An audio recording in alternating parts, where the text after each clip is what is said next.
안녕하세요. 모터트렌드 조윤규입니다. 저는 지난 9월 독일 하노버에서 열린 IAA 상용차 모터쇼를 다녀왔습니다. 그곳에서 만트럭버스의 부스를 구경했고 만의 전기 트럭, 수소 연소 엔진 트럭 등을 직접 시승했는데요. 지금부터 그 현장의 이야기를 전해드리도록 하겠습니다. 제가 IAA가 열린 하노버 메스에 도착하고 가장 먼저 놀랐던 것은 그 규모입니다. 서울 모빌리티 쇼보다 부지는 5배 이상 크고요. 참가 업체의 규모는 10배가 넘는다고 하더라고요. 마음 잡고 보려면 이틀은 필요한 규모였어요. 일반적인 상용차만 있었던 것은 아니었는데요. 박람회장을 돌아다니다 보면 레이스용 트럭도 있었고 아주 오래된 클래식 트럭들도 있었습니다. 가장 눈에 띄는 부스는 만트럭 버스 그룹의 부스였습니다. 독일에서 열리는 모터쇼에 참가한 독일 브랜드답게 아주 큰 규모로 구성되어 있었는데요. 부스를 자세히 보시기 전에 만트럭의 이름에 대해서 한번 짚고 넘어갈까요? 한국에서는 만이라고 부르는데 독일에선 MAN으로 부르고 있습니다. 뜻은 아우크스부르크 뉘른베르크 기계공장의 앞글자를 딴 것이라고 해요. 다시 현장으로 돌아가 볼게요. 만은 특히 이번 전시가 미래를 대비한 전동화 라인업을 완성해 공개하는 자리이기에 정말 중요했습니다. 이번 IAA에서 중소형 전기 트럭인 이 TGL을 최초로 공개했기 때문인데요. 이로써 만트럭은 중소형 트럭인 TGL부터 대형 트럭인 TGX까지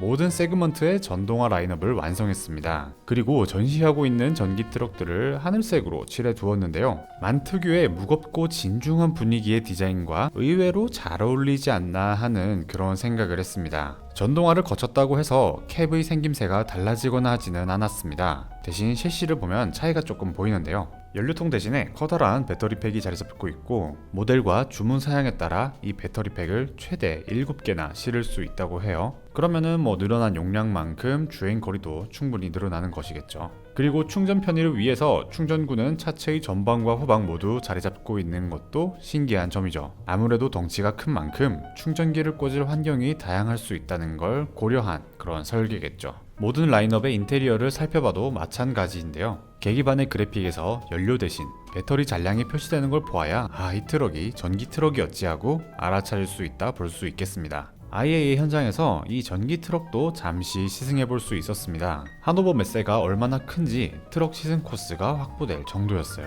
제가 탔던 모델은 ETGS였고요. 가장 놀란 것은 정숙성이겠죠. 내연기관 트럭은 커다란 엔진으로 구동되니 아무리 방음 방진에 신경을 쓴다 하더라도 그걸 모두 막기에는 어려움이 있는데요. 전기 트럭은 이게 트럭이 맞나 싶을 정도로 너무 조용하고 진동도 없어 좋았습니다. 장시간 운전을 해야 하는 트럭커 분들에게 운전의 피로도를 줄여줄 수 있는 부분이 아닐까요? 그리고 변속기가 없는 전기 모터라는 점도 장점으로 다가왔습니다. 사실 대형 트럭을 경험해보신 분들은 잘 아실 텐데요. 트럭의 변속기는 12단, 14단 이렇게 단수가 많고 강력한 힘을 견뎌야 하기 때문에 승용차처럼 변속의 속도가 빠르지도 않고요. 저는 개인적으로 트럭이 변속할 때 꿀렁꿀렁 대면서 변속의 속도가 굉장히 느린 게 조금은 불편하게 느껴지더라고요. 그런데 전기 모터면 어떨까요? 확실히 변속될 때의 로스가 적어지니까 매끄럽게 가속하는 느낌이 무척 좋았고요. 저속에서부터 한층 경쾌한 가속력이 느껴졌습니다.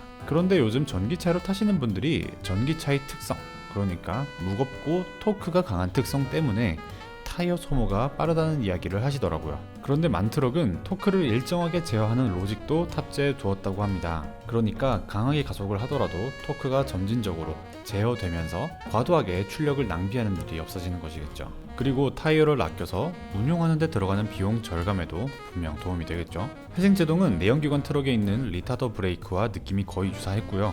원래 트럭을 운전하신 분들이라면 이 느낌을 아주 쉽게 적응하실 수 있지 않을까 하는 생각이 들었습니다.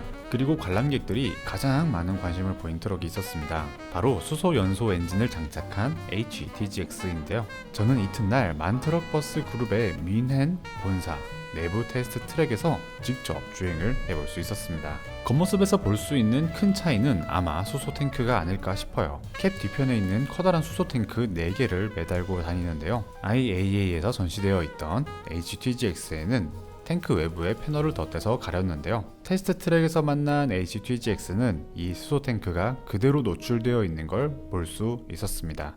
이게 본사에서 운영하는 테스트카 중 한 대라고 하더라고요. 700바 고압 탱크의 총 용량은 56kg이고요. 15분이면 충전할 수 있고 달릴 수 있는 거리는 약 600km에 달한다고 합니다. 엔진의 최고 출력은 디젤 엔진 모델과 같은 520마력인데요. 같은 출력을 내기 위해서 배기량은 약 3리터 더 키웠다고 하네요. 사실 제가 궁금했던 것은 디젤 엔진과 느낌이 다를까라는 것이었습니다. 직접 연소하는 것은 같지만 연료가 다르기 때문이죠. 그런데 이걸 미리 설명해주지 않는다면 알아차리기에는 어려울 것 같습니다. 일부러 디젤 엔진과 수소 연소 엔진의 질감을 비슷하게 설정했기 때문인데요. 그래도 아주 미묘한 차이이지만 소음과 진동은 수소 연소 엔진 쪽이 더 적고 엔진음도 디젤 엔진에 비해 살짝 더 날카로운 느낌이 있는 것 같았습니다. 수소 연소 엔진의 이름은 H45인데 D38 디젤 엔진의 부품 중 90% 이상을 그대로 사용할 수 있다고 합니다. CO2 배출은 없고 질소산화물 배출은 디젤의 25% 수준에 불과하다고 하고요. 특히 요소수 소모량은 디젤 엔진의 10분의 1 수준으로 줄어들어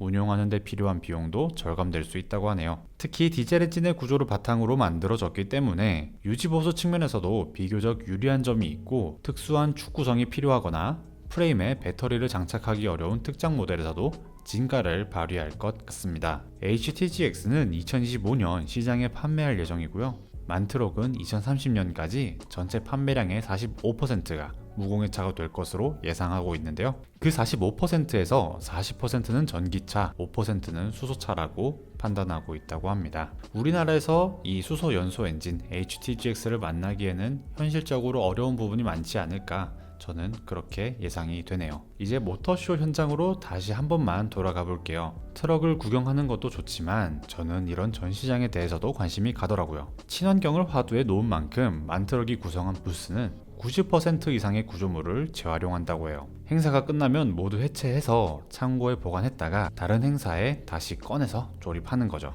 그리고 또 한 가지 특징을 발견한 게 있습니다. 무대의 가운데에 가면 빨간 버튼이 하나 있는데 이 버튼은 아크릴 상자 안에 보관되어 있거든요. 그런데 현장에서 만트럭을 계약하면 이 빨간 버튼을 누르게 됩니다. 그럼 무대 전체가 잠시 빨갛게 빛나고 스피커를 통해서 사자의 울음소리가 나옵니다. 이는 IAEA에서의 계약을 축하하는 일종의 퍼포먼스인데요. 만트럭의 아주 오래된 전통이라고 하더라고요. 30분에 한 번은 사자의 울음소리를 꼭 들었는데 그만큼 현장에서 많은 계약이 이루어지고 있는 것이라고 볼 수 있죠.